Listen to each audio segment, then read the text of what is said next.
Hey there, beloved saints. I had to rush in and tell you I was in the car again. It popped in my head.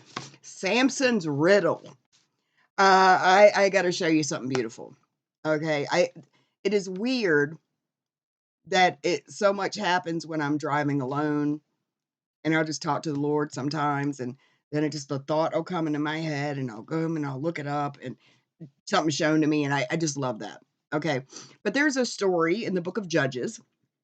If you want, you can go over to Judges. I think it's 14. Can't tell yet. Let me see. I want to make sure I give you the right chapter here. Yeah, Judges 14.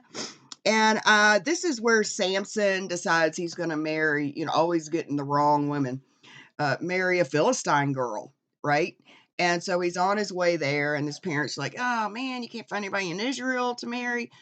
And he had his mind made up. He was just in love with this girl.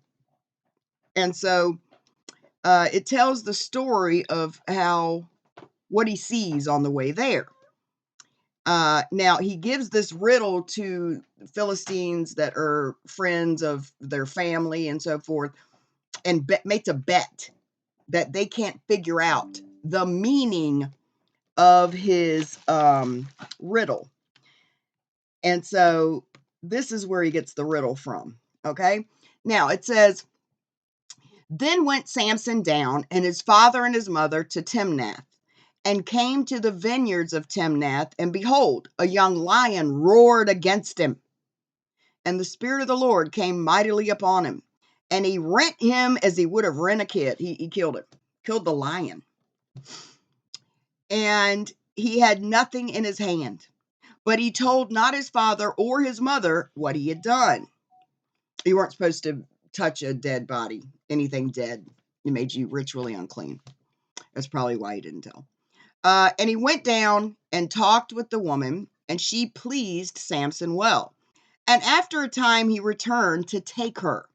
And he turned aside to see the carcass of the lion. So the lion he killed, when he returns to go get formally, I guess, engaged to her, there's a ceremony, of an espousement. And then the husband goes away and builds a home and then comes back and get the woman. That's the beautiful thing about the bride of Christ. I did a whole video on that, the whole Jewish wedding ritual and how beautiful it is. Type up a wedding on my channel and you'll see a few videos. You'll find it. And it says he sees the carcass of the lion, right? And as he gets up to it, he can see it, and it has a swarm of bees and honey inside the lion's dead body. The bees have made a honeycomb within the lion's dead body. And after a time, he returned to take her. That's when he went back to get her. That's when he sees the lion's carcass. Now he gets up there and he comes up with a riddle based on what he sees.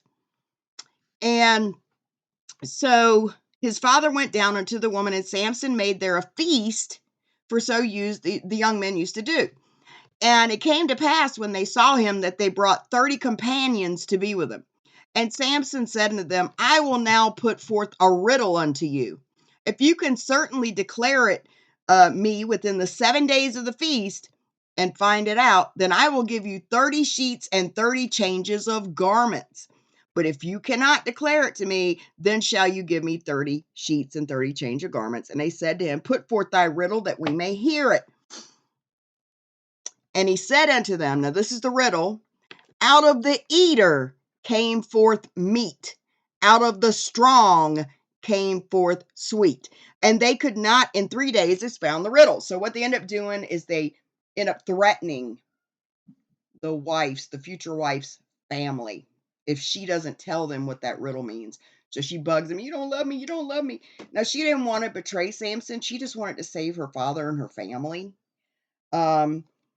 So she gets it out of him and she tells them, and they cheat and win, and Samson is angry, and so he goes and kills 30 Philistines, steals their clothes, and brings it back to them. It's terrible. Okay, But that, I digress. That's not even the point of what I'm telling you. I just wanted you to know the story, the whole point of the riddle, okay? But what I just saw when I was driving here, I don't know why I never thought about it before, but I know what the riddle means. Now, before I tell you that, let me just give you a couple verses here. Revelations 5:5. And one of the elders said to me, "Stop weeping. Behold, the Lion that is from the tribe of Judah, the root of David, has overcome so as to open the book and its 7 seals." Now look at this prophecy in Genesis 49. Judah is a lion's whelp. From the prey, my son, you have gone up. He couches, he lies down as a lion. The scepter shall not depart from Judah, nor the ruler's staff from between his feet, till Shiloh comes, and to him shall be the obedience of the peoples. So you can see that's a prophetic, messianic prophecy about the Lion of the tribe of Judah, all the way back in Genesis, when he said, "Moses spoke of me." If you'd have believed Moses, you'd have believed in me, because he wrote of me. There you go. It's in Genesis. So, what does his riddle mean? I think you know where I'm going. He killed the lion. And in that lion's dead body was honey. What does that mean? Out of the death of the Lion of the tribe of Judah comes sweetness, manna from heaven, the bread that's everlasting, that you'll never hunger again. So out of his death came sweet nourishment. It gave us everlasting life. Honey is sweet. It is a picture of Jesus. Even the riddle that Sampson had. And what's interesting is this really happened. He really did kill a lion, and then came back and saw that there was honey being made in the carcass of the lion. And it was a male lion. And I love it when I see shadows of Jesus like that. Look at that. Genesis, written by Moses, speaks so clearly of Jesus as the Lion of the tribe of Judah. I love it. He's the lamb slain from the foundation of the world, and he's the Lion of the tribe of Judah. It's just and you can see the picture of the lion and the lamb in the book of Revelation. So it's just amazing. Only God could come up with victory through a way opposite the world, right? Because all our superhero movies, they all beat up the bad guy. They all triumph, right? No, Jesus died. And in his weakness, this is why it didn't appeal to the Romans. What? A criminal with no power executed? Pfft. It was foolishness. How could a rabbi that was put to death be a god? See? So opposite. He is the lion. He had all that power, and he humbled himself. He took the mocking and the scorn. You know what he went through. And defeated evil through doing the most loving thing. Man could never come up with that. We want the, beat him up kind of, victory. And it's just brilliant that we can see him as this powerful lion because he became that helpless lamb. It is so beautiful. Out of the eater, something sweet. And I love it, because whenever, I didn't sit here and study that. I wonder what it means. It literally, when I was driving. Now, I had gotten a hint of this years ago as I read it, and I never came back to it to do this. So I wanted to share it with you.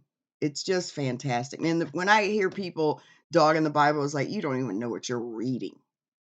And they just repeat the same parroted stuff. So contradictions, it's not true, it's written by men, it's been changed so many. No, it isn't. They just keep repeating the same lies they hear. Because other uninformed people also said it. And then other uninformed people, and they think we don't know.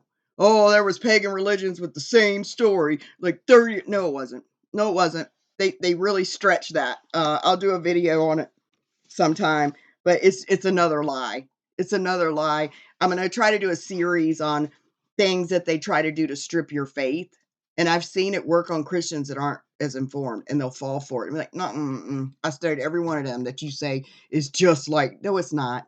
It's nothing like it. They try to find comparisons to, it's ridiculous. But I hope this blessed you guys. Sorry, I'm a little sweaty. I just came in here and did it because I wanted to upload it. All right, you guys. God bless you.